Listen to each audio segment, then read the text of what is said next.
கத்தாழங்காட்டு என் இனிய தமிழ் மக்களே, நவீன தமிழ் சினிமாவின் அரசன் பாரதி ராஜா.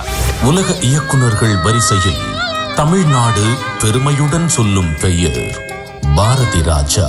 பாரதி ராஜான்ற உருவமும் பேருக்கு பின்னாடி இருந்தது எனர்ஜி. வெறித்தனமா வேலை செஞ்சு பழகிருக்கு. தமிழ் மண்ணை, தமிழ் மனதை காவியமாக்கிய கலைஞன். அவர் கிராமத்தினுடைய அடையாளமா நாம எதிர்பார்க்காத ஒன்ன தொடர்ந்து பதிவு பண்ணிட்டே இருந்தார்.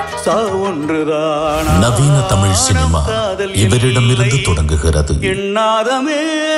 அவரோட படங்கள்ல வர எடிட்டிங் பேட்டர்ன் இருக்கு சார். பயங்கரமான ஃபாஸ்ட் கட்ஸ் வந்து அவர் பண்ணுவார். பாரதி ராஜாவின் திரைப்படங்களின் நுணுக்கங்களையும் ரசனையையும் பரவசமாய் பேசும் ஆஷா டைல்ஸ் மற்றும் தி சென்னை மொபைல்ஸின் டிஜிட்டல் ஹப் வழங்கும் Neeya Naana co-presented by MVM கூட்டு பெருங்காயம், Chennai Amrita logistic college, PK Das deemed to be university Coimbatore மற்றும் ப்ரோ ஹெல்த் பை அப்பல்லோ.